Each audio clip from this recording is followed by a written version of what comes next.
Hello, everybody. It is the Locked On Big 12 Roundtable. My name is Josh Neighbors. I am the host of Locked On Big 12. If you're watching on YouTube, to my right, it is Linda Godfrey. She is the host of Locked On Pokes.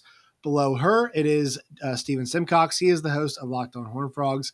And to his left, below me, it is John Williams, the host of Locked On Sooners. Tonight, we're going to discuss the Big 12's place compared to other conferences, especially in football. And then look at some comments about NIL and the transfer portal from one Dabo Sweeney, a very progressive thinker. We've got some ideas and thoughts on what he said, and all that and more coming up on tonight's show.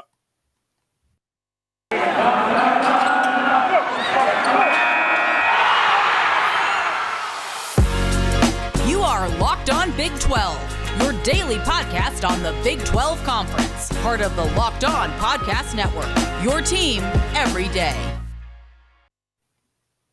Once again, hello, everybody. Welcome to this edition of the Locked On Big 12, Locked On Pokes, Locked On Sooners, Locked On Horned Frogs podcast. It is a crossover. So tonight, four of us, we're going to discuss the place of the Big 12 Conference. I was recently listening to an episode of the Cover 3 podcast where they were discussing Bob Bowlesby's exit and what it means to the Big 12, who would want the job, what comes up next. And they hit on a point of, who is the Big 12 really competing with? Are they competing with the ACC, the Pac-12, trying to be a Power 5 conference, or in that mix, I guess, of the bottom three Power 5 conferences? Or are they really battling with the AAC? And Tom Fornelli, Bud Elliott, Chip Patterson, and Danny Cannell all kind of agreed it's like, yeah, they're fighting with the AAC. And I heard this, and I actually turned off the podcast, friends, because I was like, I understand it's a national view, but are we just going to forget like what happened this season? Are we going to forget that when, John, OU is a great program and you and I have talked, they're in a good spot moving forward with Brent Venables. Texas, God love them. They're back always. But it was Oklahoma State and Baylor who both beat Oklahoma this year, who were in the Big 12 title game. Oklahoma State and Baylor both beating teams in other conferences, Notre Dame and Independent, obviously, but it's a huge brand. Ole Miss as well in New Year's Six bowl games. And we're like, and Danny Cannell's quote, they're trying to catch up to the ACC. That was the exact quote. Steven, I'll go to you first. Like, if you just covered your eyes when every Big 12 team played this year, that statement might be true. If you watched any football, that statement is completely false. If you watched ACC football and Big 12 football this season. No, you're totally right. And my frustration when we talk about conferences and try to power rank them is, aside from the SEC, and I will concede, I think the SEC has a little more depth than normal now. But we're still really, because the knock on the Big 12, essentially, that I think is fair, is that they haven't excelled in playoff situations. And of course, we're really only talking about one team in there, and that's Oklahoma, because they've been the one that's gotten there. But when we talk about the ACC lately, if we're discussing them as a strong conference, it's been Clemson and only Clemson. And, we'll see what Clemson does here in the next few years. Pitt had a really nice year last year. Wake Forest surprised some people. But those are schools that, traditionally are pretty similar. And I would say a level below, a Baylor and Oklahoma State, some of the, schools that are slightly there, if we're talking about brand names behind Oklahoma and Texas. When we talk about the Pac-12, that league has really struggled. And I guess if we were going to include one team, it would be Oregon in the playoff era. The SEC, it's really Alabama and Georgia. And then I think they benefit from the fact that it seems like either LSU or Auburn kind of every, once a recruiting cycle has a team that's talented enough to also be in the national conversation. My concern about the Big 12 moving forward, and I don't really know how to pinpoint where this failure is. I don't want to put it all on Bob Bowlesby, but to a certain extent, perception is reality. And I don't think on a national level, people actually pay attention and watch the conference. And this is a small thing, but you still see that stupid joke every time an NFL game breaks out in a shootout. And you've brought this up before, Josh, of oh man, Big 12 football on a Sunday night. And it's like, have you watched the Big 12 lately? Like, the identity of the league has completely changed. If anything, the gripe about the Big 12 now is they don't have any good quarterbacks. Like, it's a league that's really based on defenses and running the football and trying to protect the people under center because they're not playing particularly well. This is not like the Patrick Mahomes, Baker Mayfield, Kyler Murray league that we saw, even 5 or 6 years ago. The coaches have changed. The way these teams are structured has changed, and I don't know how to make up for that. But it's a really lazy take. Like, I just you poach some teams from the American Conference, and now you're competing with the American Conference. Like, these are good football programs that you're bringing in. Cincinnati was in the playoff. Houston had a really nice year under Dana Holgerson. UCF has shown some staying power. BYU was its own sort of entity out there on the West Coast and had a lot of success against the We'll Pac-12 also last year. whip the shit out of the Pac-12 this year, Yes, lest we forget and that. and it's almost like the Big 12 gets punished for having parity. Like, for a long time, It's OU the was most interesting league. yeah, OU was the head of the league. Last year they weren't. We'll see what happens moving forward. But I think because of the round robin schedule, because these teams see each other so often, and yeah, because maybe there's not just one team that's head and shoulders better than everyone, they sort of get forgotten because we do get so consumed by the playoff discussion. But no, to answer your question in a short way, I don't think they're competing with the American Conference, but I do worry about that becoming, the narrative around the league because people just simply don't really pay attention to the league. That's the danger, right, Linda? I mean, as somebody who covers a team that was really, the conversation was, hey, Oklahoma State or Cincinnati, but now, it's not. I'm not saying either or here, but they're bringing Cincinnati into the fold. Like, who the hell in the, the AAC are they competing with? Bye bye to Houston. Bye bye UCF. They're gone. So who Memphis? Like like who else? Linda? Like who else in the AAC they're competing with? Also football and basketball too. Like honestly, AAC basketball might have a better claim at getting, the Big 12 than Big 12. It's not a claim very much. Than Big 12 football, especially those teams added on. Yeah, well, like Steven said, it's all about narrative, and unfortunately, we fall on a negative spectrum on that. In any kind of conversation, Big 12 is thought of some like laughing stock. We're not as bad as some place, but we're not as good as another place. And I find that comical. OU, Baylor, Oklahoma State were all in the conversation late into the season for playoff contention. Cincinnati made it to the playoffs. Sure, they got their asses kicked, but they made it. OU's been More there. We've competitive than done some that. teams were against Alabama. Yeah, we've been there before, but like the idea that it's some poor conference is absolutely insane to me. And you said like the clip was going to piss me off, so I'm actually kind of glad that you just summarized for us and I didn't have to listen to it. John, so I'll ask you as somebody who had Lincoln Riley. Like the Pac-12 is propped up by Phil Knight because Oregon, we're not sure what they are. And, we have got no clue what New Oregon looks like under Dan Lanning, and Lincoln Riley at USC. And once again, I think USC gets good eventually, but like what tells us that USC Lincoln Riley looks any different than OU Lincoln Riley when they play LSU, right? Yeah. Or in Alabama? Like, will they still get their asses kicked at the line of scrimmage? That's still the big question. So, when you hear this stuff about, you covered OU this year and see, they weren't in the Big 12 championship game, and it wasn't a fluke or anything. It's just there were some teams that were better this year. They just got beat. It's got beat. And so you hear this, you think about like, okay, like what's Clemson, who just got rated of both their coordinators, rightfully so, because they're very good coaches, props up the ACC. A new coach and Phil Knight are propping up the Pac-12. What the hell are we talking about here? I mean, this is what the kind of middle America / Texas media has argued for years. It's the West Coast, East Coast media bias. As soon as Lincoln Riley got to USC, all of a sudden, Lincoln Riley was interesting, and everybody wanted to have him on their show, whether it was ESPN or Fox Sports. Colin Cowherd, in particular, was the biggest Lincoln Riley homer of all time, all of a sudden, as soon as he got to USC, because it makes West Coast college football more interesting, which means more ratings for West Coast media products, which means more money. And so there's just going to be a lot more interest to those teams on the coast because they want those programs to be better and they want those conferences to be better.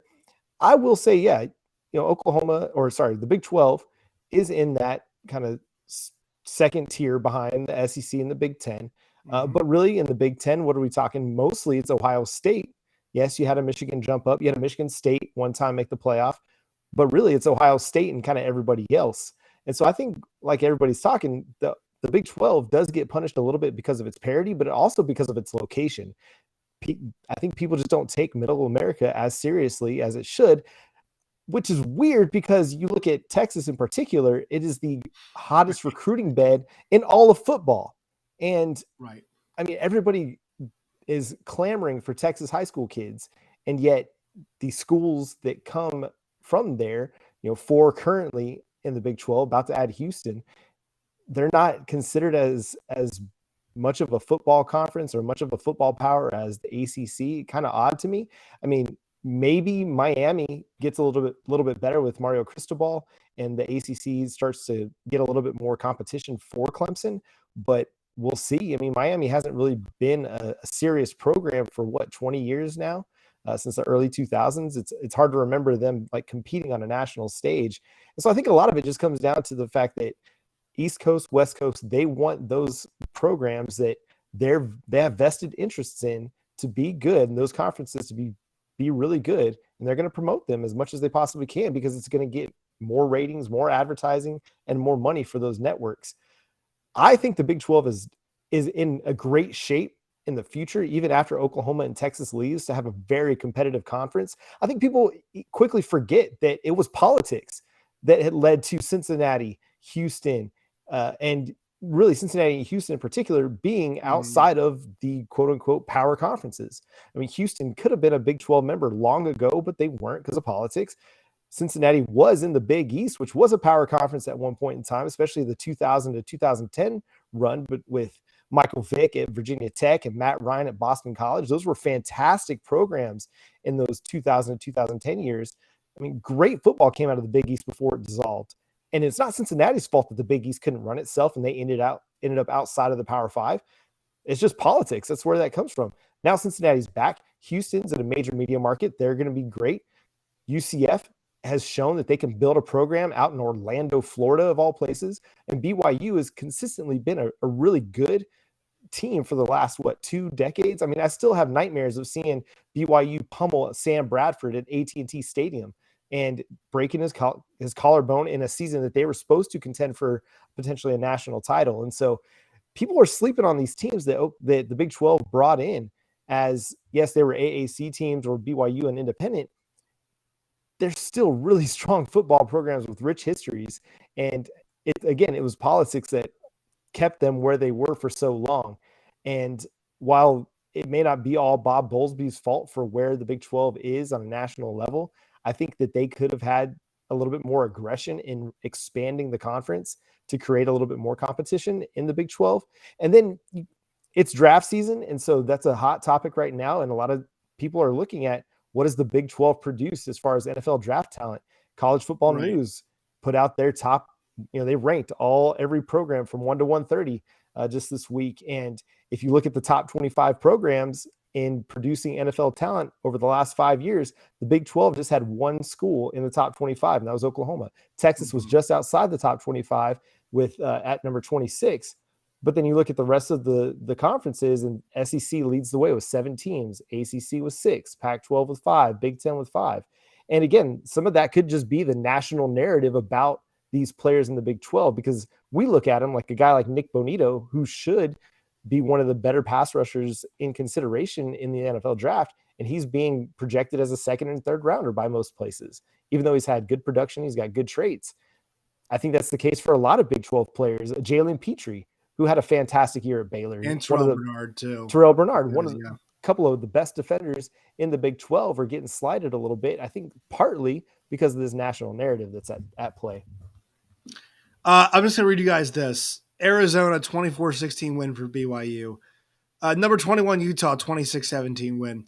Number 19, Arizona State, 27-17 win. Washington State on the road, 21-19 win for BYU. Virginia, 66-49 win. At USC, 35-31 win. Only loss against a Power 5 team for BYU last year, Baylor. All right. So like, can we save it? And also Cincinnati, in the college football playoff, UCF had a little thing, at their 17 national championship, whatever the hell it was. But like, let's just like face this. Like, they're not competing with the AAC. I work the Pac-12 show a lot, and at SiriusXM, and like they're trying to talk about how to get nationally relevant again.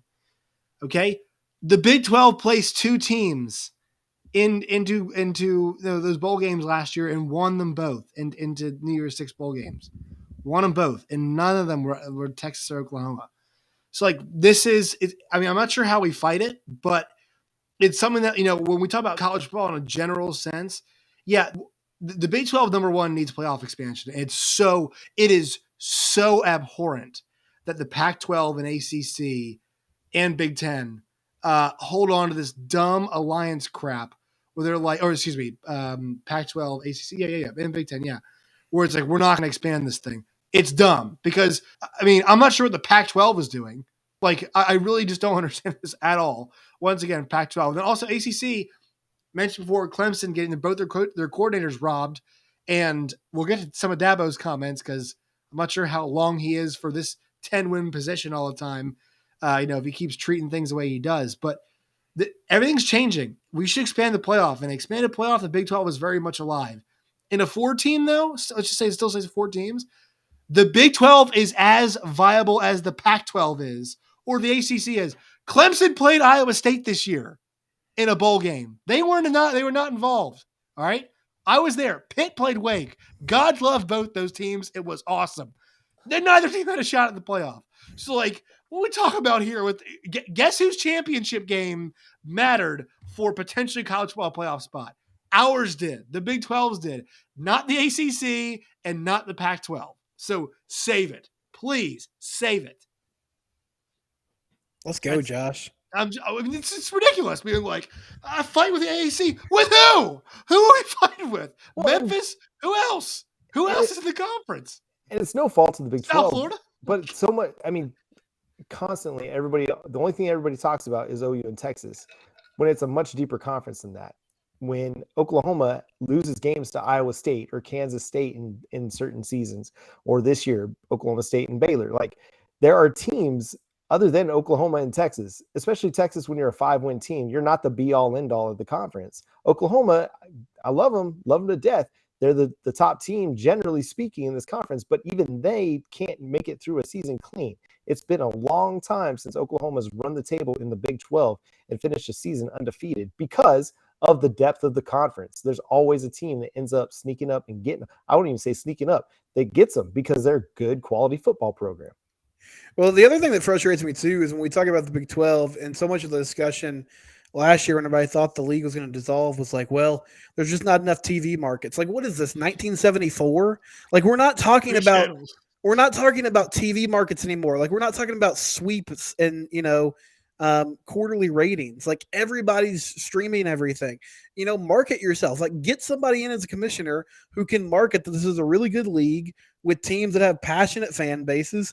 I mean, maybe it's not the biggest brand names in the world, but Iowa State fans are really crazy. They love their team. Oklahoma State fans love their team. God love them. West Virginia fans fill up my mentions every time I make a joke about the fact that they don't have internet access. They love their football teams and programs. Like, it's a league with good competition, with people that care about what's going on, with people that will be willing to pay to watch the content and get the service. Like, market that and stop propping up the fact that Texas is underachieving. Like, promote the fact that there are other teams in the league that are improving and doing better. Linda, you got anything else on this? Final word. Fine, but I do concede that making fun of Texas for not playing well is fun. So I'm not going to stop doing that, but I can also prop up other teams. It's just like the point of like, what are we going to do? What are we going to do about 5-7 Texas? I mean, God knows what we're going to do. Guys, I bet on Texas to win that final game, and I was happy they did against Kansas State. But, like, they were fighting for a 5th win against Texas Tech, or excuse me, against Kansas State on a Black Friday. I think 12 people were there. Nobody goes to their games. It's just like, got Texas. We don't have to have Texas. They lost to every good team in the league. Who do they beat TCU in a fun game in September. Sorry, They didn't Stephen. beat Kansas, which That's is They fantastic. didn't beat Kansas. They didn't beat OU. They didn't beat Iowa State. They didn't beat Oklahoma State. They didn't beat Baylor. All right? They did not beat any of those teams. And so it's like, what are we going to do when the Longhorns leave? Oh, what are we going to do when their half-empty stadium gets to see Gary Jennings give them the horns down from West Virginia? Put the fear of God into us when we lose them. Sure, it's a huge brand. Enjoy it, SEC. They're going to go 4-8 in the SEC West, wherever you stick them. I mean, I think Sark's going to do well, but like this, it pisses me off so much that we have to deal with. I mean, are they going to have to worry about SMU and worry about Memphis? No, they're not going to have to worry about SMU and Memphis. Like the Pac-12 sucks, and we're like, can the Big 12 be as good as the ACC, which has got Louisville and Syracuse? Yes, I think they're going to be okay. Yeah. I think the Big 12 will beat their ass every time they played them. They should add SMU and Memphis, in my opinion. Yeah, the only 2 teams worth a damn. That's why I keep bringing them up. Yeah, I think that'd be fun. Also, why should I care about revenue? Like, I'm going to be poor either way. This money doesn't go in my pocket. It's like all these SEC fans are like, well, we have big contract. Like, Aggies, God love you. I mean, you're in a cult. It's fine. I get it. You're spending all this oil money on big-time recruits. Good luck. I still think you're going to finish 3rd in the SEC West. But, like, stop bragging about your TV contracts. It's not going to you. It's not like a local church. Like, it's not coming back into your pocket. You're just watching the games. I'm really looking forward to figuring out how Jimbo Fisher is going to play 6 defensive linemen out of the 2022 class. It's a great question. It's also one for Texas as well. All right, so what we're going to do is we're going to actually split this up into 2 episodes because we got to talk about, we're getting more angry about this, what Dabo Sweeney said. So we're going to record a second episode about NIL and the transfer portal and how about it's ruining the game that we love because these damn kids don't know what's good for them. That's coming up next, so make sure you guys check out that one as well. That part 2 is coming up here of our crossover. Josh Neighbors, Linda Godfrey, Stephen Simcox, and John Williams. Part 2 coming at you. Find it wherever you guys get your podcast.